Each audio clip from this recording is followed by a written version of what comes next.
This is the Inspection Pro Joe podcast, where we break down everything you need to know to grow a successful home inspection company. Join hosts Joey and Jake as they share insider knowledge and chat with the industry's best on how to take your business to the next level. Welcome back to Inspection Pro Joe. Today, I am joined by Shawn Rossbach of Max Home Inspections to discuss a very, very exciting book. So as we talk about on this podcast all the time, a very important part of business building in any industry, home inspection or otherwise, is the resources, the inputs you're putting into your brain, right? Right, Shawn? And so one of the books that Shawn actually recently recommended to me is The E-Myth Revisited by Michael E. Gerber. So this book right here is incredibly profound and is one that I'm incredibly excited to be sharing with our audience today. When Shawn first mentioned this book, I thought it had to do with internet marketing because it's called The E-Myth. And that was quickly disproven for me when I got the book in my hands. I read a little bit about it and I dipped my toes in it, and I noticed like that I was 150 pages in and completely engrossed in the story, the book, everything that Mr. Gerber, the author, had to say. So, Shawn, thank you for joining us. And for everyone in the audience, I just want to let you know this may run long. This might be a very long podcast, but it's going to be very valuable. There are amazing insights in this book that can be applied immediately to your business. This is a book that's going to be humbling to anyone, whether you are just starting out in a business, have ideas of starting a business, whether you're running $1 million companies. This is an incredibly profound book, amazing ideas, and I highly recommend, if you haven't read it, go get a copy of this book, read this book. It will change your life. So Shawn, did I give a good enough of an intro worth this book? Worth the book? Man, this book is a life changer for, so many people. And until you read it, it's hard to say why. It's not like Harry Potter here, but it's definitely worth a read if you're interested in changing your life, making money, and being a little bit more efficient with your time and just decision making. This book is led into a couple other books, which I'll recommend. I'm sure you're always looking forward to the new one, right? The EOS model is similar to this idea, if you've done any research on that, with like the 3 mindsets and stuff. But the E-Myth is a life-changing book, and it just starts off. When did you get that bite, that change that was like, today I need to go become that entrepreneur? Like, what were you doing? And I'm like, I remember like the second that I got bit by that, and I was like, oh shit, like I gotta go. So I'll definitely be discussing that. I long answer for your short question. Yeah. Well, I think there are going to be a lot of those today because of the amount of layers you can find in this book. I'm sure I've read this now for the first time. Shawn has read it more than once, and I'm sure coming back to it, you always find new layers you can add to it in thinking, because it really forces you to think through a different lens. Look at your business through a different lens. Break yourself down, break your business down into like manageable and digestible parts. Yeah, absolutely. Just hearing the 3 different mindsets they have is something that I look at again and I go, oh, okay, like let me pay attention to that idea again, because this is the new way of thinking that replaces yourself in a system of I'm overloaded with there's opportunity in front of me. So let's just basically, I'll give you guys a little bit of summary about where we're going with this. And then I'm going to have Shawn kind of explain those 3 different mindsets. So in the beginning of the book, chapter 1, it's really talking about how people get into business to do something that they love. And this is what he calls the technician mindset, that, it's something that they know what they're doing. They don't necessarily know how to run a business. We see this with home inspectors all the time. So what Michael Gerber does here is he posits, 3 mindsets, the technician, the manager, and the entrepreneur. So Shawn, do you want to get into that a little bit? Absolutely. The technician is what we're usually stuck in. It's the love for the work we do. My background before Max Home Inspections was I was a like leading network engineer. I worked for a really cool company that gave me my start out in Boca Raton, Florida. And honestly, they were like, "You seem good. Good luck." And I was on my own, and I didn't see my boss for at least 4 months. To the fact that we walked by each other a couple times, like, "Wait a minute, do I know you? Oh yeah, you're the one that interviewed me." Because I'm the technician. I'm going to go do what I have to do. I'm responsible. I'm going to get this stuff done. So it was never an issue. And I just remember like, I want to do the job because I'm good at it and I like it and I want to be the best at it, which led me to my first business when I left that company was starting my own IT company.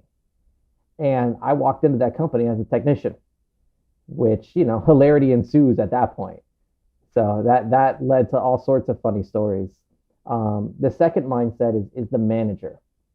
This is when you start thinking that you have things under control. Well, I don't necessarily need to be the one that does the job, but I need to manage the people that do the job. I mean, that's a big step, a really big step.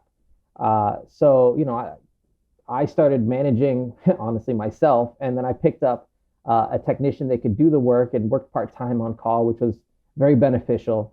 And I was like, well, I'll go out here and sell and be the manager. And that worked a little while. But I kept saying yes to things. And I just became, based on my mindset, the entrepreneur, which is honestly, they'll pay me for that. Sure thing, I'll do that. And then coming back to the technician and the manager going, this needs to get done. Like, that's not what we do. Yeah, but they're paying us and we got zero money otherwise. We got to get this done. So just the natural development of trying to make money because I had $0 coming in led me to the entrepreneur mindset. And I kind of walked myself through all three. So one interesting, thought I had while reading this, and I had to reread a couple parts at the beginning because it was hard for me to grasp the whole idea of the technician, the manager, and the entrepreneur all exist within you. It's not three separate people. It's you, and you have to juggle all of those mindsets. And that's when you're going to be successful, is when you can juggle them effectively.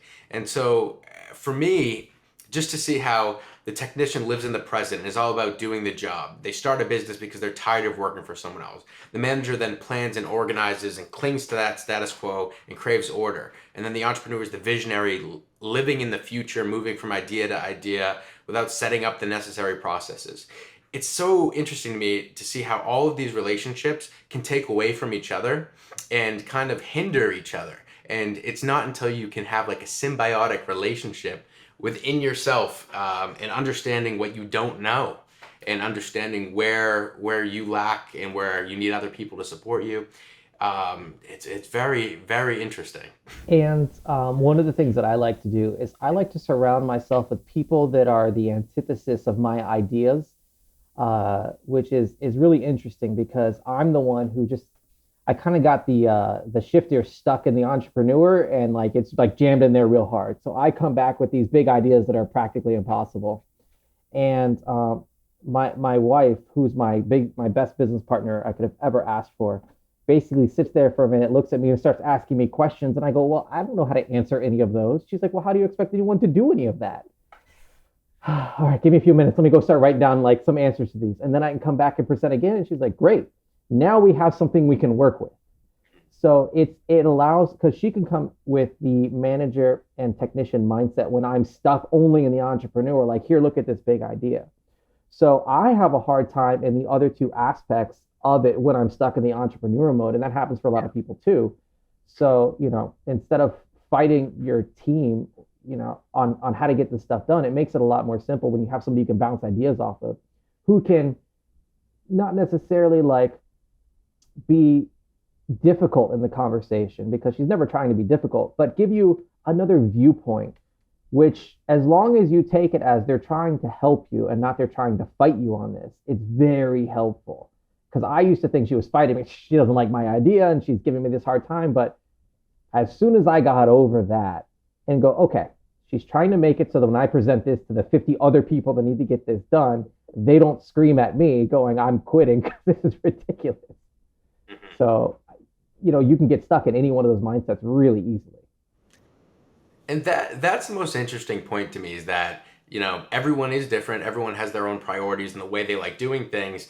And the author uses in the book an example of Sarah, a pie shop owner. So Sarah's business is all about pies. And if you're comparing this to a home inspection company, it's like a home inspector who is all about wearing all the hats in their business. Sarah's doing everything, and it's taking away from her love of pies. She started the pie making business because she grew up with her aunt baking pies and fell in love with the charm of baking pies, and that love was lost as she got mired down by the business aspects, by keeping the books, making sure she was profitable, struggling with hiring. These are all issues that home inspectors have. So Shawn, were there any points in your journey that I know that you've always been a heavy entrepreneurial mindset person, but are there any points in your journey where you were stuck in either a manager or a technician mindset, or was it solely being stuck in entrepreneurial mindsets and having to work your way out of it? I mean, honestly, I was stuck in the technician mindset for a while, which led me to two failing businesses.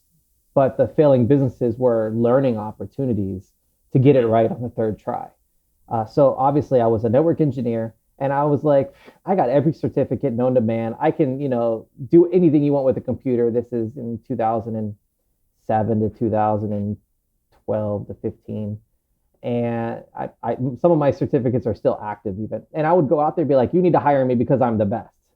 And I remember my first interview to be hired. They're like, well, how long have you been in business? Well, today is my first day. And they're like, we're looking for somebody with more experience. And I'm like, I got like 15 years of experience. Yeah, but you're a new business, so why can you trust me? I'm like, I don't even have a contract. You can literally just say, don't come back. And it wasn't enough because I was that technician. Like, why wouldn't you keep me here? Like, this is a good deal for you, not me. And it was, like I said, a learning experience. And basically, I just started to say yes to things, which drove me into learning marketing and doing marketing for people, and gradually became a home inspection company when I saw the opportunity. And that's really when I started to become an entrepreneur. And I remember I always juggled all the tasks. I was an inspector. I was the marketing rep. I'd answer the phones. I'd, ruin people's day by giving them new ideas. And then I'd go out there and I'd go to these meetings all across the country, some of that you've attended, the mastermind communities and stuff, and come back with these ideas like, well, they're doing it. Let's do that. And that's when I really started getting in that mindset of entrepreneur. And I had to kind of rethink it, like, because now I'm stuck in the future, and it just those failures are just part of the life. You got to be able to fail as fast as possible, and go, okay, what do I learn from this lesson? If you learn something from the lesson, from the failure, it's okay. If you walk away and didn't learn something, it's not okay. So, I try to get the people around me like, look, it's okay if you fail. It's like learning to ride a bike. You're going to fall off the bike. I expect you to fall off the bike. Get up and try to fall less. Try to fall softer. Try to fall into the grass. We have some safety nets there. But the E-Myth was really an interesting read when she's making these pies and she's like, I don't even want this business anymore. I want to close the business. Yeah.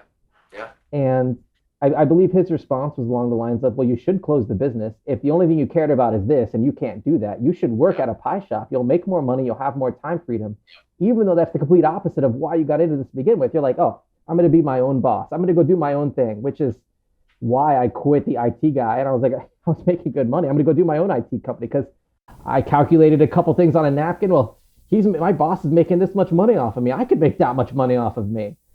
Yeah. And I told my dad, when I got home that day, I called him and I was like, I only have to make like $3,000 a month and I get to keep all of it. And my dad started laughing. He's like, until you need to only make 5,000 and then you only need to make 10,000 and then you only need to make 20,000. And I was like, no, 3,000, that's all I need. I can live the perfect life off of that. And now I'm just thinking, I'm like, what a dumb conversation. I was so like caught up in me that I couldn't see what was around me. And this is just a perfect segue into the next section of the book because Gerber talks about, the technician, the manager, and the entrepreneur. And then next section of the book talks about the parts of the business or the timeline of the business, the infancy, adolescence, and maturity, right? So you have to break all this because this is such a complicated book if you don't have everything in it, that he's using all these metaphors and everything. And so where you are here is in the infancy stage where you're wearing all the hats and you become so bogged down by everything that you lose perspective, right? So I guess what you're saying here in terms of the book, based on what I just read, is that when the business and the owner are the same, you own a job. That's what it is. You own a job. You're not owning a business. You own your job. And so, that's my question for you: is that a direct correlation to home inspection and how you started your business in that infancy? You're just bogged down. That's an awesome question. So in the book, they actually, like you said, infancy, adolescence, and maturity. And one of the biggest things is you are an infancy business until you get to adolescence. And then usually you fail back to infancy again. Or you start with a picture of what it looks like at maturity, and you're always working towards maturity, and you're already basically mature to start. So based on our two failures, which were huge lessons for us, we got into this and we're already like, we mapped out what our company looked like to right around this level that we're at now, which is funny because now we're like, man, we should have mapped out farther because now we're here and now we got to figure out the next step. Yeah. So we mapped it out and we're like, we're going to act as that company to begin with. So we already had a bunch of things in place. We started off, even though I was the only technician, I was already, how do I train the first person? How do I put this stuff in here? Let me write down the how-tos, the guides, the SOPs, which is a big thing for them. They talk about, the reason most businesses fail is because they don't do this stuff. And the ones that are successful are the franchises because they write down everything. And we just made it like the system. Like if you do a job and it's not written down, you are responsible for writing it down. Like that's it. Like if you're doing something and it's not written down, you're wrong. You should have written it down. Like it's 100% on the person doing it. And we hold those people accountable. And the place where people really make those mistakes is they treat the business like their personality. It's like, well, I would never do this. I wouldn't do that. Sure. Like there's a lot of things I wouldn't do either, but the company needs to do that. The company doesn't have an opinion on that. The company's job is to service the clients. So what would the company do that's correct to help those clients? And it led us to a couple funny conversations. Like I'm usually not allowed to handle customer service. If somebody's yelling at me, I'm not the right person. I'm just not. So they took me off the phones pretty quick. Well, the company's your baby. I'm sure you'd get defensive. I get defensive really quick. And I get defensive just on my ideas in general. So like when people get like a little bit dicey, like, well, you did this wrong. And I'm just like, well, no, you did this wrong. And so I'm not that right person. I can handle it well enough most times, but I'm always a risk that I could screw up. So I wouldn't put myself in that job. Knowing that, I built the policy like that's not my seat. Somebody that should fit in that seat. Like we have this nice guy. If you yelled at him all day long, he'd give you a hug and like, hey, whatever I can do to help you, just give me a call back. And he's like so soft, like people just can't yell at him. He's the right person for the seat, and it doesn't bother him. To me, like it bothers me when people get heated. I'm like, I can't deal with it. So knowing that, aiming it back towards the E-Myth, it's all about what does your company look like at maturity? And, they give great references to IBM. IBM wasn't, let's figure out what happened today. It was, here's what the company looks like at $1 billion. That's who we are. Yeah. And I love how they used data-driven decisions here. They really use data to inform all their decisions, right?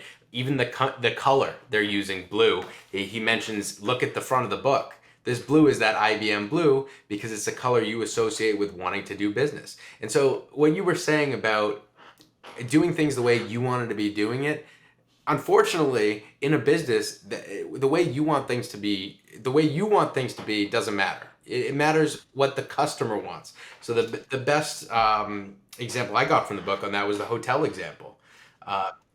You really have to know what the customer wants in the experience, and you're not necessarily just selling the product you think you're selling. There's so much more that can go into it. So I want to get into that with home inspection. Tie that back to home inspection. This is an awesome conversation. I had this conversation with a previous employee 6 months ago, and basically they go, I want to hire our home inspector to go to a house and have another home inspector that's not our company go out to a house and we'll compare it. And I was like, that's not what we sell. We don't sell every nook and cranny better than the next guy. And he's like, what do you mean? And I go, all right, if you go to Starbucks, what does Starbucks sell? Jake, what does Starbucks sell? The they sell the environment. To me, it's a dessert store. Okay. I Well, mean, it could be motivation if that's right, what you need to get motivated in the morning. right. But they don't, like some people are like, oh, it's a coffee store. They don't sell coffee. Coffee is just one of the product offerings that they have there, but Yeah. they're selling high value, premium, top level desserts disguised as coffee beverages with coffee flavor in it. But I mean, how many of their beverages do not have sugar in them? Like, right? Like they're sugar Water. beverages. They have Water. water, and they have like brewed coffee. And like if you're not getting either one of those two, you're getting a sugared beverage, which to me is a dessert. And don't get me wrong, I will go there every day for my sugared beverage in the morning.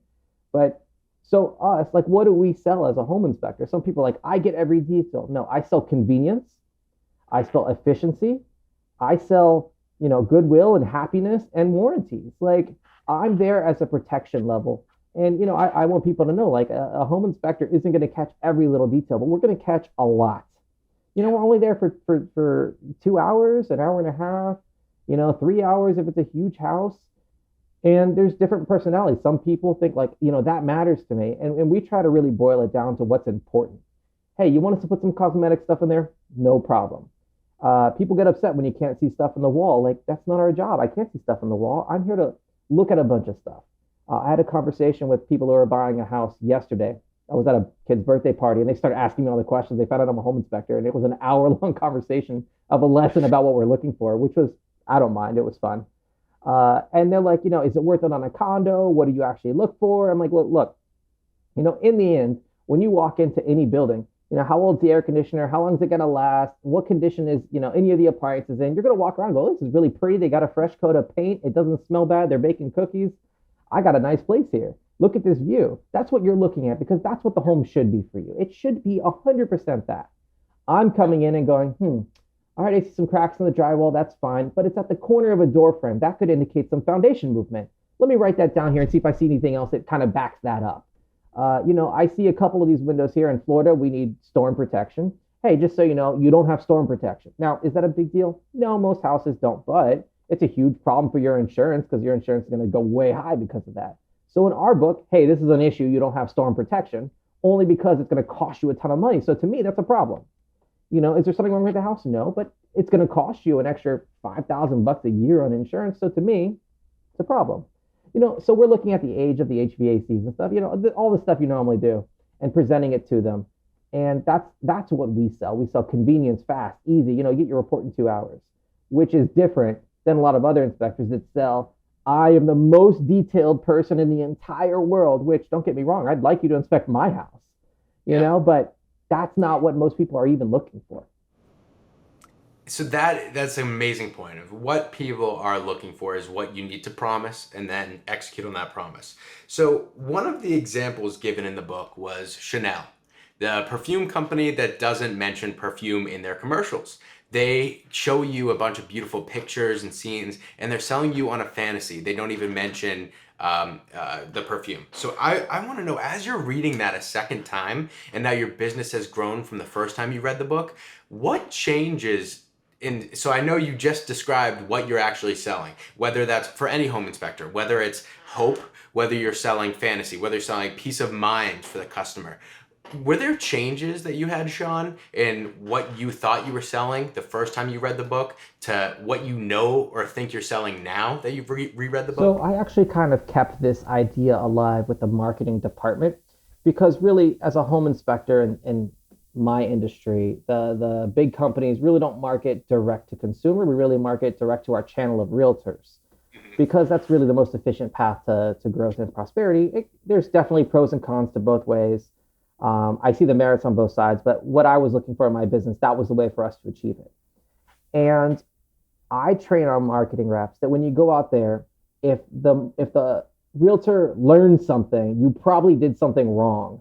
If they learn how to inspect an HVAC, you probably wasted your time. If they walk out of there going, I had a great time, this company is fun, I know I can get a hold of them. If they walk away with those kind of messages, you did excellent, which I know you got to, enjoy my presentation on stage little while ago, but that's how we present. It's a comedy show that, we don't even talk about home inspections unless they have questions. Like, sure, I can answer that. It's really meant to entertain and show them that we're not scary, we're fun, we're real people, and we're here to, make sure that your home buyers feel comfortable buying the home in an industry, which, by the way, they can just turn around and sue the realtor in 2 seconds. No matter whose fault it is, it doesn't matter. Everyone can be sued, which, hey, we're here to protect you. The realtor, we have, we'll cover your E&O deductible. We want them to know we're accessible, we're friendly, we're fun, we're going to protect them. That's our job. And everyone should walk away happy. So I keep that message alive with the marketing team. I don't do a lot of presentations anymore. Our team does it. But if they learned something, you did something wrong. Yeah. So this book is so hard because there's so much. It's hard to decide where to go from here. But what I'm thinking is I'm just going to kind of go through the book and ask Shawn some questions as the home inspection expert, the expert in the E-Myth as a process. So the next thing I want to get into, I guess, is when you're now setting up these systems, right? So you had mentioned it before, but getting things on paper with SOPs and things like that, getting the ideas from the abstract out of the entrepreneur's mind onto paper so that you can create systems. So one of the examples was McDonald's, and how they realized they weren't selling products, they were selling a business, and that's how the franchise model took off. But the real epiphany here was that you didn't need studs. You don't need the guy. And I think it was in the pie store, it was the Elizabeth. Elizabeth was the crutch that Sarah was able to use as her first hire to take care of everything, take things off of Sarah's plate. She was an all-star. One big epiphany I had from this book was realizing that no, you don't need a stud. You need you can have it a no-skilled, a low-skill worker, just someone who, whatever, just someone with no skill has to be able to come into your business and work in the systems and processes that you have. So one of the real takeaways here was they weren't so focused on some guy who could come in and make the best burger. They wanted a guy who could consistently make a burger the way they wanted so that the customer could expect consistency. They're not expecting the best burger, but they're expecting the same burger every time. So how did you take that and translate to home inspection? To say, we don't need a home inspector stud. We don't need an accounting stud. We need someone who can fit into this structure we have so that they can't fail. There's no way for them. I mean, this is one of those ever-evolving parts of your business. When I came into the industry and I was like, I can get somebody that was a bartender and somebody sold shoes and they could be an inspector with me in, 45 days. I was laughed out of the room. And now we're one of the largest employers out there in the home inspection industry, and we can turn people around really quick. Now, on the other side, on the client side, we try not to advertise that our guys, we're fresh off the boat here. But our guys, the reason we can do that is because, like you said, we make our process for the lowest common denominator. One, we're going to drill it. I mean, we're going to do 4 to 5 processes per day, 4 to 5 inspections per day for 40 days. That's a lot of experience for one guy to go through over and over and over. There's always, the one-offs that, you might not see, but that's okay. We have like a network now. But I was like, how efficient can we make this? And, when we're in the car traveling between inspections, it was, let's drill you on the stuff that you have to know so that when we get to the next one, you know what you're doing. We make simple things like we have this cool buyer's bag here. That is usually, it just happens to be on my desk, but it's full of like goodies and fun stuff. We throw a DVD in there, a pen. We have a short story, which is on our website. If you watch it, you get like a 2-minute video on like what to expect from a home inspection. But the goal was, even our software that we built for this is, how do we do this the most efficient, easiest way possible that covers the majority of everything? We built it so that if there's one-offs, you can write that stuff in. But there shouldn't be one-offs. You should almost always, 99% of the time, fall into one of these buckets here. So that's what we train. It shouldn't be try to find the magical unicorn. It should be, okay, I see this horse and it has a horn. All right, I have horse, I have horn, but not together. Okay, now I need to make unicorn. So like it should fall into a bucket every single time. And if they misclassify it as a horse, all right, that's not too far off either. Mm-hmm. It's so interesting to me. How do you get that system in place? I know in the book they talk about how you have to think of everything so there aren't exceptions. Like you're talking, like you have to really get into it. So how do you put yourself into that role and understand every aspect of it? Good point. I actually am one of the few people that sat in every chair of the business, and I'm assuming a lot of home inspectors really have. Yeah. Every single chair, marketing, reports, customer service, which you find what you're good at and not, booking inspections, doing the inspection, marketing, like every seat. And I built the process to be as efficient for me because at the time when I started, it was just me in the field before I brought on other people around me. And I just remember getting calls. My wife at the time, my business partner, was booking inspections at the office. And she goes, "Hey, I booked you another one." And I'm like, "How? You're double booking me. How am I supposed to do this?" She's like, "Well, you better figure it out." So I'm like, all right, well, it's either we don't get the money today or we do get the money today. And I started pretty deep in the hole and I needed the money. So how do I make this fast, efficient, and good for the client? And, I'm not saying I didn't refund some of these people money at some point, but I definitely relied on some crutches to help me too. I know that if something happens after the fact, they're protected with the warranty system. And, those are the kinds of things that I would lean on to really help them. And it really did help them. And it helped me early on because I'm like, man, I'm scared I'm going to screw up something. But the warranty system from RWS was a big hit. And to this day, helps our customers. So I just kind of knew in what round I could play. And truthfully, for me, being an inspector was a challenge for me. I am not the detail orientated person. So I had to train really hard to be efficient and not miss things. So I have processes that I built for me, which work for everybody. As long as you follow, like, okay, this is how you look at a wall. 1, 2, 3, 4, 5. Good. That wall's done. Next wall. Okay. Did I take a picture of the fan? Did I put the floor? 1, 2, 3, that, and do I hit my timeline? Do you have 2 minutes for a bedroom? If it takes 3 minutes, you need more training. It takes 2 minutes for a bedroom. It takes, 3 minutes for a bathroom. It takes 5 minutes for the kitchen. So I was able to put this in place for me so I could stay on my timeline and achieve things that were, unachievable. Yeah. And we may have slowed down now as you kind of learn a little more. You're like, I guess we should be a little more detailed on that. I guess we should be a little more detailed on that. Like, all right, you've got another 45 minutes back to the inspection, which is fine. It's good for the customer. So I'm fine with it. But that's where it started. Well, and that's one thing I took from the book as well is that none of this is ever static.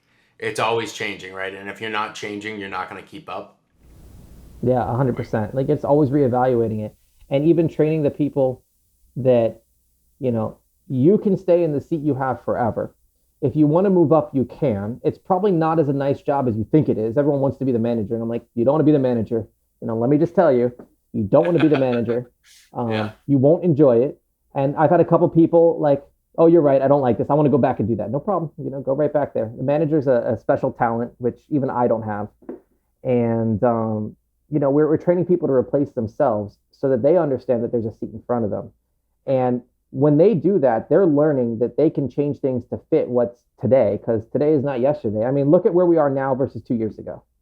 Like, this is not the same world we live in. So how do we manage that? How do we put a system in place that allows people to be flexible enough and responsible enough on their own and still be accountable? Yeah, absolutely. And I don't want to backtrack, but there's one more thing, and it happens a little later in the book, but where we are now, I don't want it to take away too much, but just to lightly touch on it. In the hotel example, Gerber talks about selling the small things, right? Like when you're McDonald's, you're not selling the burger. You're selling that whole experience, right? You're selling the company itself as a turnkey operation, and we'll get there. But when you look at the hotel, he talks about how, all it took was a match, a newspaper, and a coffee to make his experiences. It was these little things that they knew exactly what kind of coffee he liked, the brand. They had asked once, and then it was just now in the system. They asked what newspaper he liked, and it was now in the system. So I guess my question here is, in home inspections, what was it that you picked out as the little details, the little things that you had to pick up on customers to input into your system so that you can improve? So now you have the system as you want it, like we've just discussed, and something that you can build on. But how do you include what the customer wants in that home inspection system? To me, it was all about that experience. Like you mentioned, people want consistent and they want experience. When we go through that buyer's bag, which again, check out maxhomeinspections.com, you can see exactly what we do. Please rip it off and do exactly what we're doing. Make it the industry standard. I'm happy with that. It should be. This should He be says it in the book to do that. right. Like everyone who's a competitor, like I don't care. Everyone should do this. You get these little bags. And what happened was I was at dinner with my wife, and we were going by. And you remember Movie Stop? They were GameStop. Yes. GameStop had a sister store called Movie Stop where they sold DVDs. Well, DVDs don't exist anymore. So they were going out of business because times changed, and they had the sale that was like it worked out to like I don't know 25 to 30 DVDs for $1 in the end. And like the receipt just kept going. And they're like, I think you broke the computer because it like froze up for like 3 minutes. And I was like, look, I'll just put $20 on the table. Like I'm just taking all this with me. And we packed it in the back of our small car at the time. And it was just like I had to like roll down the window and like push them in and roll it up slightly and like fill up the trunk. We had like 1,000 something DVDs sitting in the back of this car. And my wife's like, what are you doing? And I was like, I don't know. Like, let's figure something out with this. And she's like, what if we give these out to, the clients? So we started like, we got the bag, we put that in there. Then we put in like, we started making it fun, threw in some tissues for the tears of joy. We got hand sanitizers, so you can have clean hands, pens so you can write notes. And we put the trifold in there, the brochure. And we used it as an opportunity to market to the people in there because this was the coolest thing. I was sitting there going, there's so many people at this transaction that are just like watching what I'm doing. What if they just spent 30 seconds watching me? So we got popcorn from Costco and the Kirkland brand and threw it in the microwave. Now the house smells like popcorn, which works 100% of the time unless somebody hates popcorn, which I don't care. We're testing the microwave. That's what it's for. So now here's popcorn. Here's our gift to you. You have popcorn. Here's your DVD. We go through our fun little spiel.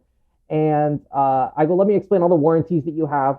Well, what ended up happening is you only get, it's a binary reaction. You either get a realtor that comes up and goes, I have never seen anyone do this before. This is an amazing experience. I need everyone from now on to see this. From now on, you're our home inspector. Even on the listing side, they were doing that. Or the other one was, the agents back go, you guys, I love you guys. Everyone, get in the kitchen and watch this. Look what he's going to do. It's so much fun. And they were bringing people to the table. So I'm walking out of there with, the buyer's agent either didn't use us before or loves us now, a listing agent who, now loves us and can refer us to people, the buyer who's enamored by us and going to refer their friends, and the seller who's going to use us on their next one if they haven't already done it and they're moving close enough, or they're going to ask me if we cover X area and I'll tell them, I know a guy who does. And then I just, put in the network, hey, anybody work in this area? So I'm always giving out referrals to the other home inspectors across the country that, I have referrals for. And, that's where we started with this. And it became like, that's the standard for us. If we don't provide that, like I'll fire an employee if they don't provide the green bag. Like it's an unacceptable, to me, you didn't work. You went to work without your pants if you don't have these in your car. Like it's that valuable because that's our marketing. I love that for so many reasons. That everything you just said is amazing. Ties back to so many concepts in the book. I don't know where to begin, so I'm just going to start with one. One here, I have a couple. Hope I don't forget it while I go into this. The first one is what you just said with figuring things out by doing them, right? And there's only the binary reaction. In the book, he talks about suits, right? Like wearing a navy suit versus an orange suit and things like that. If you're a home inspector wondering, all right, Shawn does this, I want to try some other things. What do I try? Just go try it. He talks about in the book just like trying different words while you're selling and seeing what people respond to better. Just A/B test things, as they call it. Like go out and try something one way and try it another way, see what works better, and keep doing that. And I just love that. There's a lot of really good books on copywriting. I'm a big fan of Dan Kennedy. But it's funny because when I used to write emails, and I mean, the people that I know, I write a little nicer emails too. But in the emails, even the sales ones, like there'll be misspellings. There'll be words that aren't capitalized. There's ways to write the message. Like I make sure when I do a sales email or presentation or anything that I'm talking to one person. Hey, you, I'm here talking to you. Don't ever talk to everybody. But even all those misspellings and stuff, and like there's a couple people around me that are very stickler on spelling and grammar, and I'm, none of that. So they'd get on me like, you did it wrong. And I'm like, look, people will read this as I speak, and this is what generates sales. So it's okay to have mistakes. Then it's written as like, oh, they actually wrote this. And by the way, when people write back, I love it when they're like, hey, you misspelled this in this line. Thank you so much. I really appreciate the feedback. Hey, can I help you with this? Do you want this? To me, it's an opportunity to sell something. So I like when I get an email, hey, you did this wrong. Absolutely. Thank you so much for that. What can I sell you today? Gets more engagement. It's engagement. So it's okay. Like, I can't say it was on purpose, but it's part of the natural process. So the other second thing, based on what you were just talking about with the bags, I love this idea where you said, if someone doesn't have that bag with them, it's like they didn't have their pants, and it's something like it's a fireable offense, right? I would just want to bring in the hotel example here. They have a checklist at the hotel where you walk in and it's visual as well. And it says, all right, here's everything the person has to do in this hotel room today to complete their job. And it's a checklist. And if they don't do it, it's a fireable offense, right? That's what I love here about gamifying things, making it simple. So I want to get into that, Shawn, of you have all these standards, and you now know what you want your business to look like, how you want to execute business, and then how do you gamify that so that you get buy-in from your employees? How do you make it a game that they want to play and not change? So early on, when I used to do this, I definitely, they got to watch me get tips, which, I told them, hey, if you do this well enough, you get tips too. So we made it part of the conversation that we have. We have an employee chat where everyone talks in the whole company together. It's usually, hey, I need help getting into this house. Somebody bring me a ladder, whatever, any of that normal business stuff that we have to do. But it's also, by the way, here's my $50 tip. Here's my $100 tip. Here's my $3 tip. Here's my cafecito that I got. Here somebody gave me tickets to an all-you-can-eat Chinese restaurant. Like, whatever it is, like, we make that part of the process so that they're competing with each other to who got the biggest tip this week and, who got the most reviews. So we just make it an ongoing process of fun. Yep. And hey, if you got a tip from somebody, that's cash, that's in your pocket. I want you to share that you got it to show other people that they can do it too. And I'm proud that you got that. So I know some people don't like accepting tips. If they want to pay more for an inspection because you did such a great job, awesome. Like, I accept it. I'll take money. I always accept money. So another interesting thing here is these games, as he calls them in the book, to get people to actually do that checklist. How do you get that to naturally happen? Because I know he was talking about how if it's a game that you won't engage in yourself, your employees will find you out. And if it's something that you find fun, but they don't find fun, it won't work. So how do you set that structure up where it becomes a game, a competition to do it naturally? So we have a scorecard in the company where we track a whole bunch of things. And the scorecard, some people just compete for the highest score anyways. But it works kind of like a DKP system for those of you who like games. I know Juan Jimenez was up talking about, he got DKP for his crew. But it's an old system. Basically, it just calculates what you have today and it slowly fades off how much points you have. And what it does is it goes, you get X amount of points for a review, you get X amount of minus points for a bad review, you get X amount of points for, helping people test for mold, you get, minus points if you don't attend meetings. And it's just a point system. And we use it for a couple things. Congratulations for people. Usually the people go higher on the list. So if they're higher on the list, they get booked for jobs first, or the premium ones, or new opportunities. And usually when we're looking at it, you see the people's names who are higher on the list for a while. And then when there's an opportunity, you approach everybody. But hey, I think this might be a good fit for you. Are you interested? You seem to have the scores that reflect who might do well here. Some people say no, some people say yes. So scores are the way to go. I love that. I love that, and I could see how that would be competitive. I would definitely want to have the high score. So I think this is a great spot to take a break to hear a word from our sponsor. But when we come back, we're going to start up with Chapter 7, the Turnkey Revolution, and move on from there. We'll be right back. The home inspection industry is highly competitive, and you need an edge to stay on top. You certainly can't afford to give profit away for no reason.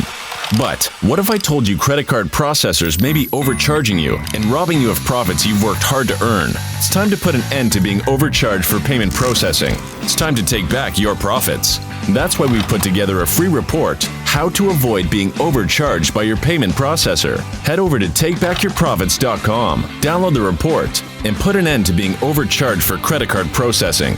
You've worked hard for your sales, and you deserve to keep it. What are you waiting for? Go to takebackyourprofits.com and download your report today. All right, welcome back. Shawn and I are now going to get into the rest of the book. There is a lot to cover here, and if you are interested in all of what you've heard today, go check out this book. We cannot do it justice in this short podcast that's relatively short to what this book deserves and needs to get through all of these amazing concepts that the author, Gerber, gets in there. So to progress on from where we were, we're going to now talk about the franchise prototype and how you can use that to inform your turnkey operation, as he calls it. So chapter 7 is called The Turnkey Revolution, and he talks about a reliable, self-reliant business run on systems, not on people. And so we really get to see how that works with the franchise model, as we've said about it's a model and mentality for a small business to succeed, that you allow the business to become independent from the owner and the founder, and you're now not a slave of the job. So with the turnkey business, you're able to take off all the hats, have an entity that runs itself, that becomes your business. It runs itself. So Shawn, upon your first reading of this book, or even now, when did you realize to yourself, like, wow, my Max Home Inspections can be a turnkey operation? And then how do you get it to that point? Oh, so turnkey operations. So I'm going to say a couple years back is when we really started trying to how can we work less? How can we take vacations? And I was fine with working, 92 hours in a week, and, dinner was an afterthought, and I honestly didn't see my kid too much. Which your business is not your life, right? That's one of the quotes from the book. Right. My business was my life. Yeah. No, I had specific reasons for that. We had specific goals. We needed to get specific places. We had significant debt that we had to pay off. So I didn't have a lot of choices. I was going to do what I had to do, which is, a reasonable explanation here. Yeah. So then at one point I go, okay, well, I'm going to stop doing inspections. We have enough inspectors. And then, businesses changed. We actually got a little bit more busy, and some employees no longer needed to work here. So then the tools went back in my car for like 4 more months. And then when they came out again, I was like, look, we'll lose business next time. And you have to be able to say that, like, listen, from this point on, I control my schedule. If I can't do it, I'm willingly not taking that income. I'm taking a loss, knowing we can't do it, because I'm refusing to be held captive, a slave to the business. And that was the turning point. And then, when COVID hit, honestly, like, I didn't do much at all. Our team was so amazing, and on top of it, we basically already were down to the EOS model of 1 meeting a week, and the leadership, they want to run with it. So hey, how's it going? What can I help you with? What big ideas do we need to talk about? And they would just do everything. Obviously, over time, you grow and things change, and we're going to step back into the business a little bit more this year because we want to. We're actively taking a role in, all right, hey, we have a new goal, we have time, we have some things set up. I want to do this. It's going to require this amount of time, but that's us making a choice to get into the business because we're doing this. And still, hey, I'm going to make sure we take this vacation. We're going here. We're doing that. I'm going to this event. We can step away as needed, but it's as soon as you go, I'm willing to take that loss.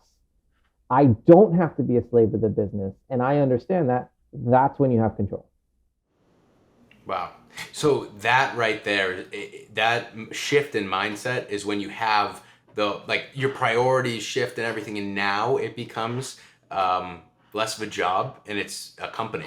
That's the point? Right. At that point, like, hey, this is a company. I can't sacrifice any more time without my family, without my kid. And I had an interesting experience because my business is 100% day to day with my wife, who's my business partner, and her and I, like, it works because the two of us, and we have a third business partner too, and he's great, but the two of us talking all day long about ideas is what made the business. So we have to actively go, let's take a break here for a minute. Let's go out to dinner and let's not talk about business. And 30 minutes later, we're talking about the next idea, but at least we try, and we're doing it because we want to, not because I can't, figure out how I'm going to deal with this if I don't. So I'm not a slave to the business anymore. I want to do that. And I want to just talk about how empowering is that, Shawn? How empowering is it that you were able to have a mindset shift that I have to prioritize my family over my business? My business is not my life. You have that paradigm shift. And now all of a sudden, although you're willing to lose business, now all of a sudden, everything's booming. Everything is going so much better for the business, even though you had like an idea that it's like counterintuitive, right? So, it's interesting. You're like, basically, hey, I'm proud of you for making that choice. And you did such a great job with that. On my side, I'm like, holy hell, like, is this going to work? Can I feed my family the next day by doing this? How much money are we losing? Is this a bad choice? It's always, have you seen the picture of like the guy riding the lion? It's a perfect thing. So you see this entrepreneur and he's riding a lion and you're here watching going, that guy is awesome. He's riding a lion. How cool is that? I'm sitting on the lion and I'm going, shit, this thing's going to eat me. How did I get on a lion? What's going on here? And how do I get off without being eaten? So, it's two sides of the same coin, but it's the perspective you see here. And I'm like, how am I going to do this? Like, I can't do this anymore. It takes too much of a toll on me. I need to do this. But if I get off of this lion, he's going to eat me. I better throw that meat over there and take off running the other way. So it's the scariest thing that you do, and you'll get pulled back in plenty. But it's you have to make those choices, actively make choices. And I mean, for the entrepreneurs, especially the home inspectors here, especially when you're smaller, you need to schedule those vacations. You need to, I have a rule, if it's not on my schedule, it doesn't exist. My kid's birthday, family birthdays are on here, my wife's birthday. If you want me to go to dinner with you, it's on the calendar. If you want me to be on a Zoom, it's on the calendar. If you want to talk to me on the phone, you should put that on the calendar, because otherwise I'm busy. My mom calls me and I'm like, hey mom, like, what's up? And I was like, is this an emergency? And she's like, no. I'm like, great. Call me back in 3 hours. Bye. I'm like, or go on my calendar, put yourself time, because I get so caught up in, meetings and trainings and helping and ideas, and I have to go read the book. So if you don't schedule it, it doesn't exist. And as you grow, it becomes more and more important to have that scheduled. Like, I schedule my, physical training at karate with my kid. Like, I make sure that's on my calendar. That gets priority. Or something's going to come up as an emergency. You got to call this client right now. Like, they can wait. This is on my calendar. I'm doing this. And you got to shut off those electronics too. The vacation I took this summer was my wife's and I 7th anniversary. And as soon as we got off the plane, I go, give me your phone. And I put it in the suitcase. I go, we're not holding our phones. We're not texting. We're not calling. If the world exploded, we'll find out next week. And that was it. We took it out to take some pictures, but I was like, don't go on Facebook. Don't know what's going on in the world. Nothing else matters. We're here. We're on vacation. This is it. And it was the only time we've ever done it. And it was very interesting as an experience to go, I hope people are alive when I get home. I hope my business is still there. So this is the perfect segue where I wanted to go with this into the chapter 9 is working on your business, not in it. And I mentioned how, empowering that must be to have what seems like such a scary decision. I'm sure it is such a scary decision and counterintuitive. And now you're here and you're able to work on your business, not in it. So I want to talk a little bit about that. Like Gerber says, the right question to ask yourself are how do you get your business to work without you? Because now you're free. How do you make your people independent from you? How do you build a business that you can replicate 100 times? So with all this prioritization of timing, how were you then able, you now have a system and things are even kind of turnkey. How do you have that mindset shift to like, all right, now I have to start working on my business?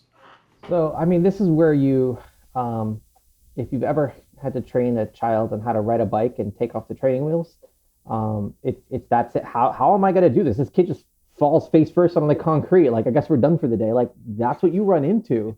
And, even if you haven't personally done that, I hope that story, like, you're like, oh, that I can connect that. That's what you're running into. You're like, hey, you did awesome at this job. Let me see what you could do. Oh, you fell on your face. All right, well, let me just help you a little bit. Oh, you fell. Okay, well, hang on. Let's try this again. Like, I need you to fall, but if you're not getting better, you have to like pull back. Like, all right, this isn't for you. Try somebody else. I mean, we've gone through managers and people. You have to, you're the training wheels when people are getting in there, and you slowly take the training wheels off. Like, hey, let me see your response on this. With our values that we have, one of the values is leadership. And I tell people, you're allowed to make wrong decisions. In fact, please make a decision as long as you believe it's the best decision. If it's correct, you're probably not going to hear anything about it. Great job. If it's wrong, and maybe it comes up to a level where I hear about it and I ask you, like, hey, can you just explain this to me? Yeah, well, I decided that I'm going to do X, Y, and Z. Oh, okay. Why? If you can back up that why, great. Hey, you know what? That's maybe not the best way of handling it. Let's take a look at this other option and idea out here. What do you think about that? And if they're like, no, I would never do it that way, then you either go, okay, well, that's either the way to do it, or you accept their method, or you work out and do some training until they're on the right method. And be open to solving solutions in different ways, but you try to give them the guideline. I remember there's a really awesome inspection company out there, Super Inspector, Blake. And he goes, look, we don't even write SOPs. We just have our value system. And I always liked this. I thought this was inspiring. Here's our value system, solve problems that match the value system. And as long as you do that, I don't need to tell you how to do your job. Now, I'm a little different. This is exactly how you put the tomato on the burger. That's just my view.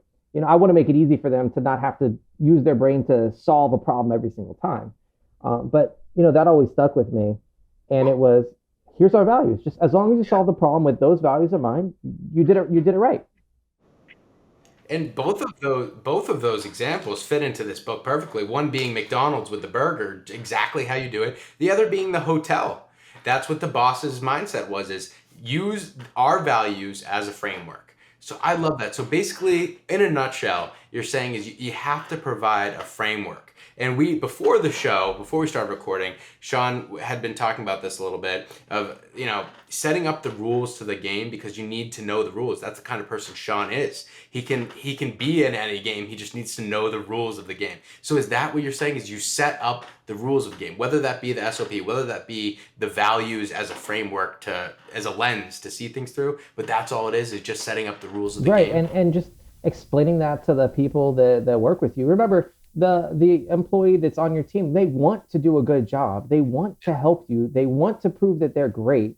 It's rare that some people aren't like that and they're just sitting there, but usually most people want to do a good job. They want to impress you. So just making sure that they understand it. And honestly, whenever there's a problem, I usually go, where did I make the mistake? Did I not provide the right material? Did I not explain something? Was this so far in left field that we weren't ready for it? So it's kind of that. So know the game that they're playing, and how can I help them make good decisions, because I don't want them to come to me and make every decision for them. That's the worst. Especially as you grow, we have 100 something employees. I couldn't imagine if 10 of them were calling me every single day, how do I do that? Usually we have a meeting in the morning, which is, hey, good job everybody, here's what we're trying to do, let me give you some information, good luck today. Like, I'll talk to them tomorrow. I want them to make their own choices. They'll send me some emails, hey, can I get approval on this? The next day it's, by the way, when you run into this scenario, let's teach everybody, this is a good way to solve your problem. Like, I want to give them the tools to solve it. I want them to be the leader. I want them to be able to go, I did something good, and here's why. I used our value system, and here's how I accomplished our goals. Awesome. I couldn't imagine having to micromanage all these people. Like, it gets stressful quickly. That segues perfectly into what my next question was going to be, is people crave structure. Now you give them all this structure through the game, the values, the standards that they have to adhere to. How does this help, make communication easier? When you have standards that people know they need to adhere to, does it just make communication between you and employees or anyone at the company easier, because you're all playing on the same field? You're all understanding the game, the rules. I'm just wondering, communication here, did it make it harder, easier? So communication is the number one thing that people should always be developing. And in the business side, we have basically every week or two, we try to hit a new book as a team.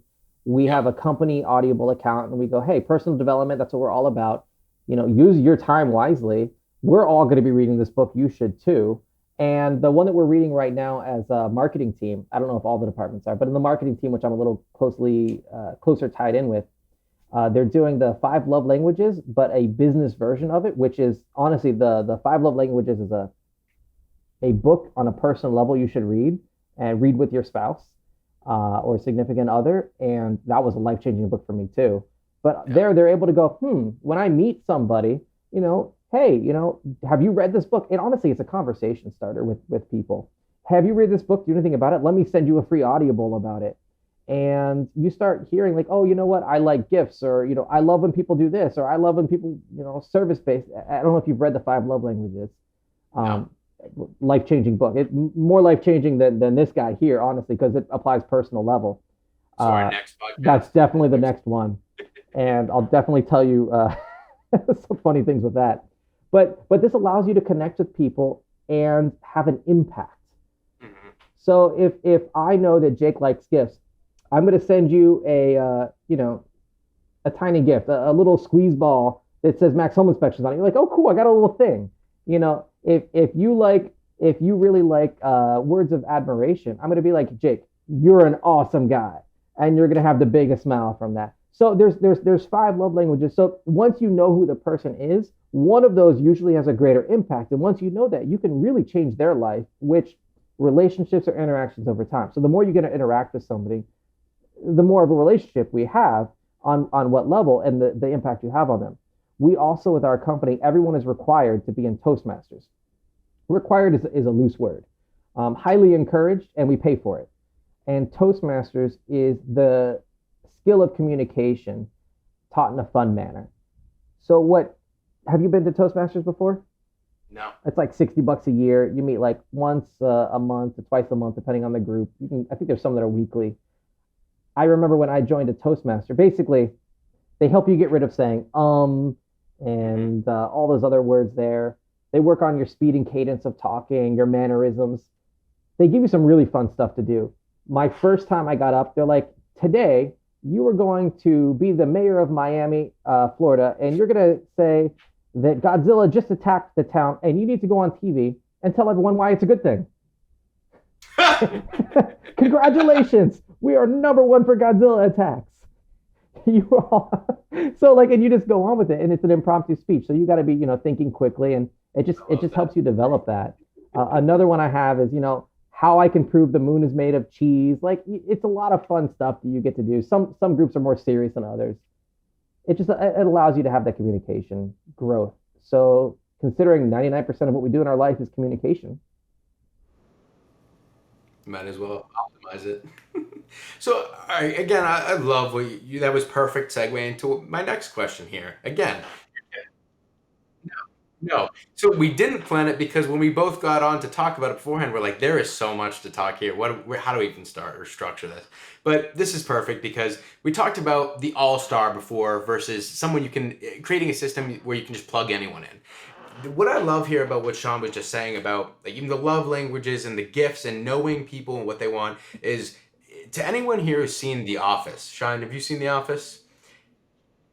So there's one scene that you might remember that highlights in this episode why Michael Scott is such a good salesman. It's because he has a Rolodex of all of his clients and he knows their kids' names and everything, right? So what Shawn is doing is he's figuring out how to optimize all these little interactions by paying attention and figuring out how to plug it into his system.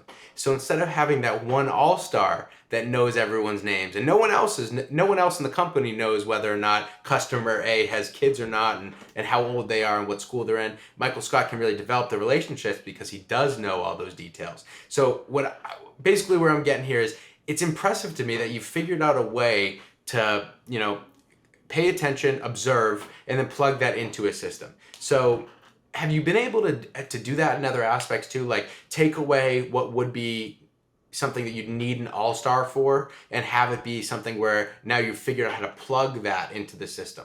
So this is an interesting conversation. Yeah, I remember the episode. The orange, aren't you glad I didn't mention that? Yeah. All the colors pretty much mean be quiet. So when I first started, I was using inspection software, which at the time was Home Hub Zone, which was a great start for us. And I remember the first person we hired, I was told will never, ever be a home inspector. And the guy's name was Stuart, and this is the nicest guy. This guy got tipped in furniture. This guy got tipped in paintings worth thousands of dollars. Like, this guy was invited to people's birthday parties, and I was there, and I'm like, I got like $25, and they give this guy pictures that are like, I don't know the name of, like, but they're like Van Gogh's, like, less profitable brother. So whoever they were definitely like, I'm like, I can recognize that's something, and he was very excited about it. But that's just the guy, and he was told he'll never be an inspector ever. So I mean, he passed his test. He's got to know something. So the process we built, he comes in, and like the first week, he's like, I never thought I'd be an inspector. You made home inspections for dummies with our system. And I go, what do you mean? He's like, well, I just go here and I look at it. So it says window, I hit window. And it said, oh, that's broken. I choose broken. Done. And I'm like, oh, I didn't think of it even in that manner. But by making systems that, the lowest common denominator can really do, great. Now, he recently retired a couple years back, but he was like the all-star for customer service. The issue he had was always technology. He was an older gentleman, but technology was always the thing that messed him up, Could he inspect? Sure. As long as he knew, okay, I go up and down, great. Up and down and up and down. Oh, I found a thing. All right, room, wall, this. So as long as he had that framework to work in, he did great. It's when, something was different that would throw him off. So then he would just take a picture and send it to us. I'm like, all right, here, type this in. So that's so interesting that you were able to do that without knowing what you were doing exactly. So now that's just a testament to this book. And I want to mention this is he talks about intention, right? And doing things with the intention to learn or optimize, basically learn from what you're doing or to optimize from, like, you should always be doing things and improving on that. So reading this book again, is there anything that you're saying like, wow, we did this without knowing that that's the why we were doing it, and now that we understand the intention, we can do it even better? Like, now that we've finished reading it, we're talking about, is there anything that you're thinking, wow, we kind of were doing it, but now we can optimize a little bit to use that intention to make it my better? Conversation, I don't know if I told you, but I told somebody, I just read this, and the story about Sarah and Elizabeth, where Sarah hired Elizabeth and Elizabeth hired everybody.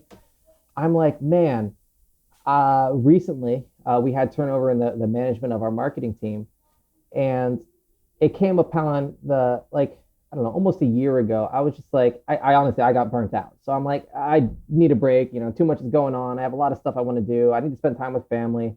COVID. There's a lot of stuff going on over the last year, ups and downs in my life. So I basically stepped out of being the marketing director. And like the day of stepping out, we have the scorecard, and it's green for, hitting the goals that we're trying to hit and red for not. Well, for that day on, they're almost all entirely red.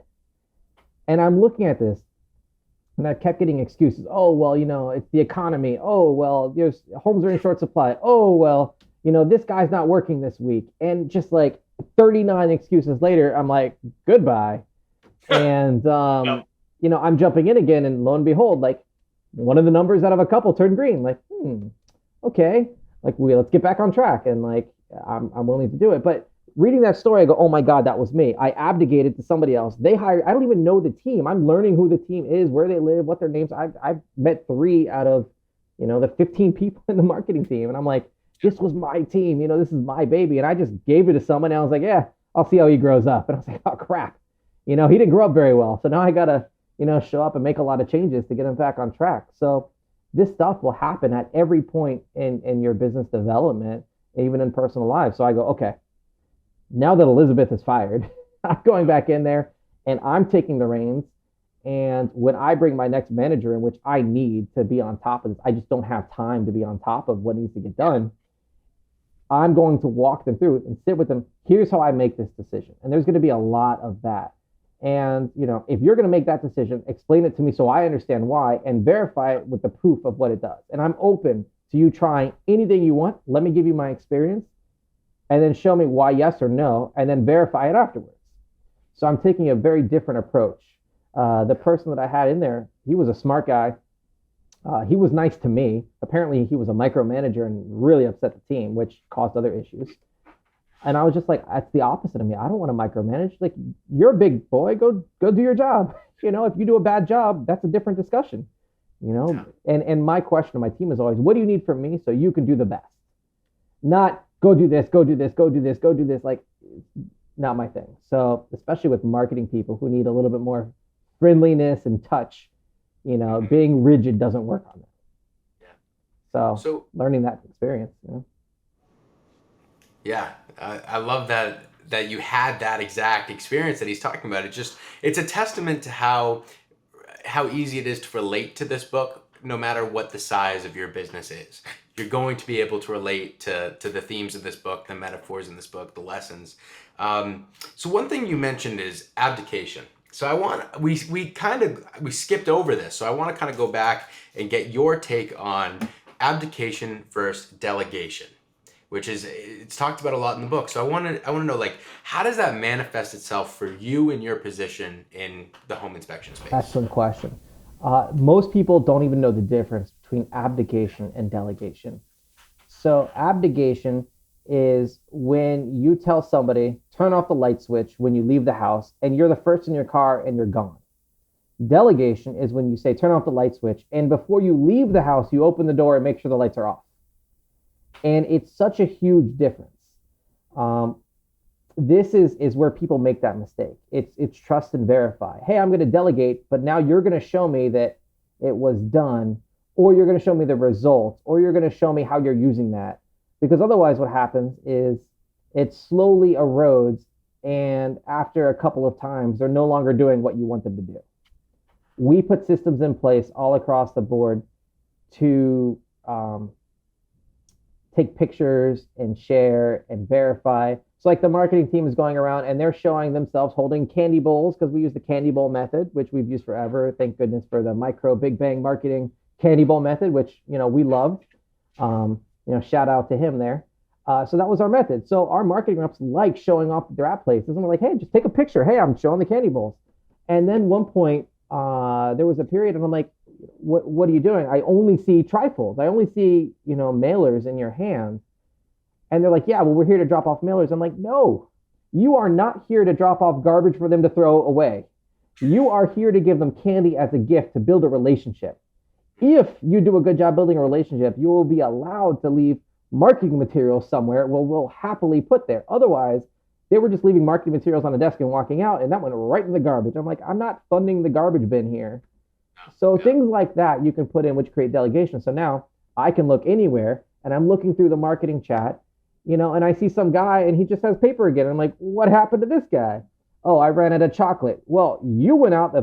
I had a conversation at lunch today. I was like, listen, this only happens once, because as far as I'm concerned, you went to offices without your pants. He's like, no, I'm wearing pants. I'm like, no. Part of your uniform is wearing pants. Part of your job is having candy. You're not prepared. So don't come to work without your pants. Don't come to work without your stuff that you need. Go home, pick it up, and then come back or clock out for the day and try again tomorrow. Oh, I'm so sorry. I'm going to get this right. I'm like, listen, like you're accountable to yourself. Like, you knew you were doing it wrong. Why do it wrong when you know it? And you're showing pictures of it. So it allows it to gamify it, where everyone's showing off to each other. It allows other people to hold you accountable, not just me, because the other reps are like, hey, do you need candy? I'm not far from you. I can bring it to you. So people start being, decision makers and going, hey, how can I help you in the teamwork using the gamification? So delegation is making sure that they did it by having a fun process. Abdication is telling them to go bring chocolates to offices, and then 6 months go by and they're not doing that anymore. So just to go back real quick one second, because I'm thinking about it here, and I'm thinking with all this going on, to relate it back to where we just said we were in the book, is there any point where you lost your love for home inspection and then you had to refine it through your primary aim that he talks about? This is the section about the business development program. So lost the love for home inspection. I mean, home inspection is it's one of the more fun jobs I've ever done. But I got into it for the business, not because I love inspecting homes. I was very scared about getting into it. So was there a point you lost the love for that business even? There was definitely a couple times over the last year where I was very frustrated with things. But I mean, I can't say I ever fully lost it. Things that motivated me was working with my wife, and my wife took some, paternity leave, no, paternity leave, and me, maternity leave. She might wear the pants. So she takes the maternity leave, and she's like, I really want to spend time with our daughter. No problem, do that. And then I'm here, and I'm like, I'm working all by myself. I don't have any fun here. And then recently, it's like, okay, she's a little older. We have some babysitting. We have some childcare once in a while. So now she's working with me again. I'm like, all right, like, let me do this. Because what I'm doing is, I like working, but I get to show it to her and I get to interact with her and I get to like impress her. Hey, look what I did. She gives me I really like that. I go, yes, I did a good job. So my motivations are, impressing my wife and, making money, right? So as long as I can hit both of those, I'm having a good time. And that's the perfect segue again into, the primary aim and then into this. So again, to everyone who hasn't read this book, go read this book, because I want to talk about the business development program, but it's so hard to get into because it all builds onto each other. This is the primary aim, strategic objective, organizational strategy, management strategy, people strategy, marketing strategy, system strategy. It's so much that you're going to have to go read the book yourself. But where we go from what Shawn was just talking about is understanding his motivations. That's the beginning of all this. So with you and this conversation, we know what your primary aim is. It's the family aspect, to have, I'm sure, a comfortable, happy family life, just that, something along those lines, I'm sure. So now when we're getting into the strategic objective. So it tells you how your business fits into your primary aim and how you can fulfill your life's primary aim with your business. And that it's not a business plan, it's a life plan. So to do that, you have to be able to switch from thinking tactically to strategically. And that's where we're going with this. So Shawn, I want to ask you, how does you lost your love a little bit, you find it now, you know what your primary aim is. Now, how do you have the balance between tactical and strategical thinking, and how do you shift more into that strategic thinking? And then also, if you want to explain the difference to the audience as well. Perfect. That's a large question. I'm sorry. No, it's all good. Really knowing what your goal is. Honestly, when we started boiling it down to it, a lot of my motivation was pride. It was like, wouldn't it be nice if you did this? Wouldn't it be nice if we earned this amount of money? I'm like, I want to do it to be proud. I want to, show off to my family. Look what I did. I want to show off to the people that said I couldn't. Haha. Like, it's pride. The money is a secondary. The money was never my motivating factor, because early on, like, once the debt was paid off and once we like had a decent business to start and started hitting some of the early milestones, I was like, okay, like, money's here. It's not a big deal. Obviously, more money is better, right? But my goals were always pride. They're like, how much would you accept to like walk away? And I'm like, I just want to keep doing more of this. I'm like, I don't care about the money. Like, I don't come to work for money. I come to work because, I'm proud of my accomplishments here. And when we're talking about strategic and tactical, so correct me if I'm wrong on this, but tactical is like the Marine in the field who's shooting, and strategic is the guy who's launching the nuke, right? Exactly. Okay. This is where, don't be afraid to like refund 100% for somebody to make them happy. That's usually where I used to fail really big. I'll give you 93 cents for, the window, which is 1 out of 400 pictures, divided by the total price of the inspection, it's nothing. So, I was cocky and a jerk, which is normal. It's definitely what I do. So, like I said, like, you have to start looking at it like, all right, if I do this and I refund the, $400 inspection, which, is pretty irrelevant at our size anyways, it goes into our percentages that we track and what we're doing and why, and let's learn from it. And we have a a quarter of 1% refund, chargeback, payout. So you understand. So a quarter of 1% of our business returns to a customer, which is an acceptable amount for us. Some people are like, I like being under 3%. We were there at 1.2. So I just, one quick aside here. You need to have your numbers in order. You need to know your numbers, because one quote of the book is like, you should be able to read everything about your business through the numbers. So you need to be able to tell these stories through Yeah, the numbers. I mean, how else can you be accountable if you don't know? If we're at a half of 1%, we have to start going, how did we double our payouts for our business? Like, what are we doing wrong? What are we doing right? You should basically have your own actuary table of what you accept as, failures and payouts. And a lot of stuff we do is just to make people happy. It's like, hey, look, like, that's not even included, but you know what? Here's your $400. Like, is everyone happy? Can you, leave us a good review that, maybe it didn't work this time, but we got next time. Great. The worst thing that could happen is, we keep $400 and, you cut off your nose and spite your face. You're never allowed to go back into an office and you lose the opportunity for tens of thousands of dollars out of an office. Like, And that's, yeah. That's the tactical versus strategic. Exactly. Tactical, I want my $400. Strategic, I'll give it up so I can get more. Mm-hmm. And this is why I wanted to bring it up, is because I feel like a lot of home inspectors stuck in that technician mindset are always going to be thinking tactically. And so in your metaphor, it's like, I'd say even more accurately, maybe like the Marines in the field versus the general with the board moving all the pieces on the board, right? And that's the thing.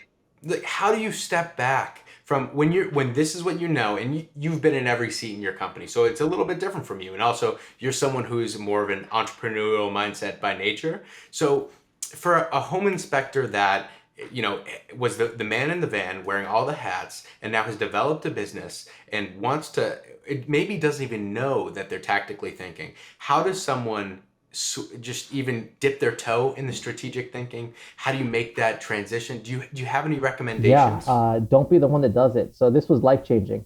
Oh, look, my cool picture's in the background. I don't know why the screen turned on. With your CEO? Is Yeah. that one with your CEO? Which one's that? Oh, no, he's in the middle. At the bottom. So this is fun. Basically, I gave a rule set. Hey, if this, then that. A very simple rule set. Like, if this person's pissed, they're going to leave us a bad review. You do whatever we can. And, worst case, refund the money. Don't tell me you're refunding the money. I don't want to know about it. I'm going to be visually upset if I know we gave somebody $400. So somebody else is in charge of refunds and making people happy. Because I am not, like I told you, I'm bad at customer service. I'm not going to be okay doing that. So I go, here's the rules.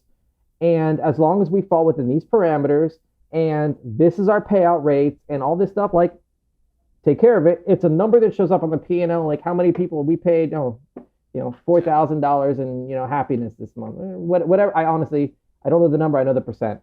And sometimes, it's goodwill that you're paying for, but I'm like, in my role, like, I do have a hard time with that. So I put somebody that can do that, and like, that's their job. It's one of their job titles is, make sure that people walk away happy, and that's what they got to do. I love this because what this is making me think, what I'm hearing is that you need to set up the system for yourself as well. That's what I'm hearing. And that's something I actually didn't get from the book, like as much as now talking about it with you. So you knew yourself enough to say, I have to set up the system to play to my strengths and weaknesses. So is that what you're saying here? Set it up so that you have to think strategically? And when you're on a smaller level, when it was, the two of you, the one of you, the five of you, it's a little harder to do that. But as you grow, one of the first people you end up getting is somebody that does stuff in the office, the client care managers usually, or the person to answer the phones. You could be like, look, if somebody calls in and they're this pissed, fill out this form and, I'm going to approve it, and I'll approve it and I'll call them back, or I'll give it back to you that I approved it. So it started there. And honestly, like, I don't want to know that we gave somebody $400 back, because I know how I feel about it. Because I'm like, man, we did a bad job. Like, all the things that go on, like, we did a bad job. Somebody needs to be retrained, on and on and on and on and on. But I know it's the right thing to do, so I don't want to fight it. So it's just a line item there. So you build the system, you put somebody in place of it, and you go, look, it's simple. Here's the criteria. As long as we're under this amount of refunds or whatever, we're in good shape. And don't refund if we don't have to, if they don't ask for it. But if they're like, I'm going to do this, I'm going to do that, like, let's start with a refund. Can we do anything else for them? Can we go back there and, can we get somebody to go out and treat termites for them? Can we get a contractor out there to fix a piece of drywall for them? Like, can we do something at a less expense that they'll accept? Or do they need a full refund? And I believe Gordon Fox told me this a long time ago. Partial refunds. I'm sure we do partial refunds, but he was like, I don't do partial refunds. They either it was 100% success or 100% refund. And I was like, well, that's a cool way of looking at it. Because he's like, there is no way that they can leave me a bad review because I'm going to go out of my way to make sure that they're taken care of. So one interesting thing I want to get into here real quick is marketing strategy. One of the two of the topics he brings up, or I guess tools that you can have in your tool belt, are marketing demographics and psychographics. So is this anything that you've looked at yourself and leveraged in your marketing? And psychographics. So the demographics were the science telling you who buys, and the psychographics being the science of perceived marketplace reality, why they buy. So we really haven't done that. We learned what was working and we copied. Whatever somebody's doing right, copy that. They obviously have an idea, and then you can figure out if it works for you. So we just copy the big bang marketing method of go after realtors, and I'm like, oh, it's a channel. The channel of realtors makes sense because they're in touch with clients. That's kind of what we went. We like doing transactions with normal realtors that do 1 to 3 transactions a year. We find it the most easiest to impress. They're generally always happy. This is part-time for some of them, full-time for others. The bigger the agent, they need a little bit more hand-holding. So we personally know that we'd rather work with most agents, and we have a couple really high-level agents that work with us. But a lot of top-level agents want very specific things that breaks our system. So we usually don't try to cater to them. So we kind of understand it, but we've never done the deep diving into it. And sharing from your competitors and other people in your space is definitely something that the author Gerber talks about. So I guess one of the questions I could ask leading off of this is where should someone go look? What do you recommend as like the shining examples of like, all right, this is how I would do it if I were you. Go look at what they're doing. There's a couple great coaching groups that are out there. I've really enjoyed the IEB coaching group. There's just everyone's so willing to give and share. I mean, we got up on stage and we're like, here's everything we're doing for our marketing systems, and I got a bunch of people emailing me, hey, tell me more. No problem. Like, here's what we're doing. Here's the resources for it. Find the people that want to help and assist you grow your business and that are proud of you for doing it. And, I'm friends with the local competitors in my market. In my market, we got Allied and we got Ricky and Jesse Smith just a little north of us. And there's a couple other people that aren't in IEB that I'm friends with that are local too. Like Wise Inspections is up here. I love that guy. He's such a nice guy. And, I got a couple guys down in Miami we're friends with. Be friends with the people around you. There's so much opportunity. Even if you're the leading person, like, all right, so there's still tons of business. Like, we have a huge company, a huge business. We cover a huge area, but I can tell you there's plenty of people that don't like us. And, they want you guys. Awesome. Like, go for it. And you know what? They'll get pissed at you. They'll come back to us next year. Like, it's all good. Like, it's no problem. We're going to be here. You're going to be there. Like, let's be friends and go to dinner. Like, I'm good with that. And like, here's what I'm doing, and like, go for it. And I'm sure that there are a ton of smaller companies and maybe failing companies that you've been able to look at and say, oh, wow, they're doing that one thing really, really well. It might not be working for them because of their system, but I know I can put that into my system. Has that ever happened? It's definitely a thing that we're looking at. Rob Lemoyne up in Georgia has been doing an excellent job with this, where he basically walks up to an inspector and goes, I see what you're doing. If I answered your phones, you'll double your business in like 90 days. I was like, well, that's one way of doing it. Maybe we should do that. So, and he's been really successful with that model of growth. And, now I'm looking at it going, how can I start helping more people? So we have a couple things that we're working on too for that. And we built our software for ourselves, but we're in the process of releasing it soon. And it's enterprise level software built for home inspection companies and possibly some other companies. So it's what we needed to be successful. I figure, if it worked for us, it should help you guys too. And, if it's not, it works for us. And if it does help you, like, grow on it. Like, I think there's a lot of opportunity with that because a lot of the softwares in this industry are controlled by external parties. And having a software that's built for inspectors, by inspectors, with inspectors, like, in mind, like, hey, here's how we grew to, the 10 million mark that we're at this year. I want to hit 17 million next year minimum. Like, if we could do that with this, so should you be able to. Like, it just helps automate a lot of the processes. And, weird things that come up like, hey, do you know everyone has a driver's license and it's active and they have insurance? Like, no, let's fix that. So little things that just add up as you start growing. So that actually brings me to my next question here is, when do you know you have a system? Like the system you have now that you're going to be putting out to other people. When do you know that you have is it when everything's automated? Is it when everything's just clicking and working well together? When did you know you had a system? So our system before the software was written was honestly like 100 and something Excel sheets, and we still use a lot of them. I mean, if you can't afford software and you want to use an Excel sheet, they work great. Google Forms, Excel sheets, Google Docs, I guess, is a great place to get started.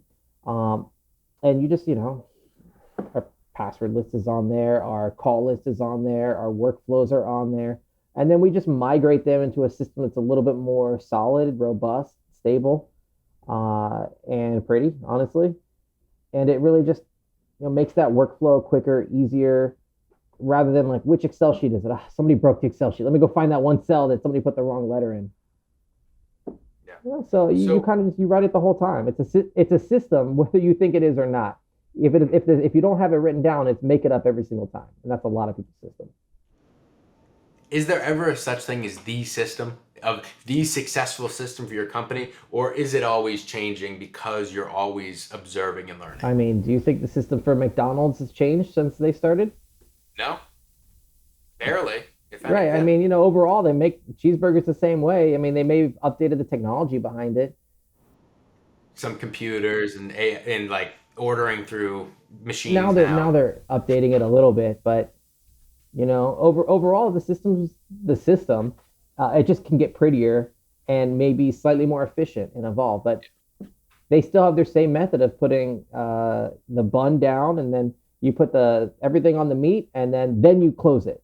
And they actually have reasons for that. Like if you do it out of order, it makes the bun soggy, it makes the burger cold. It's a really interesting thing. Um, Sylvia worked at the as a I forget the name of it, but basically it was somebody that checks the franchises to make sure they're doing a good job. And like an auditor. yeah, it was like a franchise auditor for Burger King. That was when I met her. That's what she was doing, and it was a really cool job.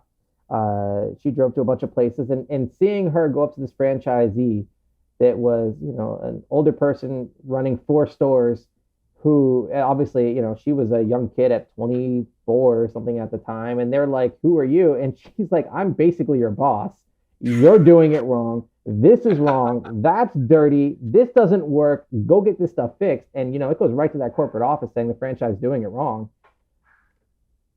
She was the one that was telling these people, because she was all about systems. So it really made everything we do think in that manner to begin with, because I'm not getting yelled at by her. Yeah. I get it. Wow. So now, where we've kind of gone through this journey of the book and bringing Shawn's experiences and anecdotes into it, Shawn, is there any part of the book that we haven't mentioned yet that you think our readers need to hear about or that we need to discuss? Just reading, just start reading it. It reads so quickly. It's so easy. Honestly, I'd read a chapter and just think about it, because there's so much that goes on so quickly. Um, I'll probably read this again in like 3 months. I have a couple other projects, and I'm making all my managers read it and disseminate it, and like let's discuss it. It's basically a book club we do. So, I mean, this is just so valuable. The fact that this book it was definitely a life-changing event when her and I started reading this, and I'm reading it again, going, I got to read it because it's been a while. Like I kind of remember it. I'm like, oh yeah, oh yeah, oh yeah. It's a great book, and I'm glad that the reaction you got from it. I'm like super excited that I recommended this to you. I really, really appreciate it. I cannot thank you enough, Shawn. I can't. And so I hope that we have some good reactions from our audience. I hope that you do heed Shawn's advice, grab this book, read it. We have nothing to do with the author, Michael Gerber. He's not sponsoring this podcast. We just really, really like his book. He should, especially after this glowing review that we've given it, which is totally warranted. So I guess to leave our audience with something actionable, and I know he does this in the book, so you can just grab that if you want and leave that with our audience. But what would you say is the number one thing someone has to do if they turn off they listen to the whole podcast, they heard what we had to say, they turn it off. What do you think is the number one actionable thing you can do? Go home and what do you do to work on your business? Try to look at what your business looks like in 10 years and build that. I mean, that's it. What does my business look like 10 years from now? And how do we get there? And when you start doing that, and then work backwards, like what does it look like now that you have what it looks like at 10? What does it look like at 9, 8, 7, 6, 5, 4, 3, 2, 1? If it looks like at 1, what do I need to do to get there? And one of the things that we did, we were trying to set up a pest control operation. But every time we went to hire, it was, no, there's no budget for that. There's no budget for that. Well, how are we supposed to hit year 1 goals of like 100 clients if I can't even hire the guy that would get the clients? Of course, there's no budget for it. We don't have any clients yet. We have to hire the guy to get the clients. Yeah. So once you see 10 years and just work your way back, whatever you come up with, you should change it every year. But make those decisions in that manner. Like, well, if I don't spend the money on this, I can't even get to that. Because we went 1 whole year and go, we have 0 clients still. Well, why didn't we hire the person to get the clients? Yeah. So it really lets you, think about that. So that's the actionable step, I guess. Yeah. So you heard it, guys. Go figure out your primary aim, figure out where you need your business to be in 5, 7, whatever years, and then go lay the foundation for that business so that you're not building on building a business that's teetering on the small mindset of a point you have started at. This is all very complicated stuff, but an easy read. It's hard for us to talk about it in a real wrapped up sense because there's just so much going on and so much that builds on everything in the book. So definitely go grab the book. Get your business headed in the direction that it can be its best version of itself and your best version of yourself. And go read the E-Myth and optimize everything in your life, I guess. All right, well, thank you guys very much for listening. I know this is a longer episode than usual, but I know that it is very profound, great insight, and we cannot thank Shawn enough for being with us today to offer his anecdotes and his experiences. So thank you very much, Shawn. Super excited to be here. Thank you for having me, Jake. My pleasure. So I can promise everyone that this is not the last time Shawn will be on this podcast. I'm sure that we might even cover this book again. There's even more we could get into. There are a lot of other books we can get into. I know Shawn is a reader himself. So we'll have Shawn back on to talk other books, talk other business building ideas. So thank you very much, Shawn. We cannot thank you enough. All right. Well, have an awesome day, guys. All right, thank you. Thank you to our audience, and we will see you again next week.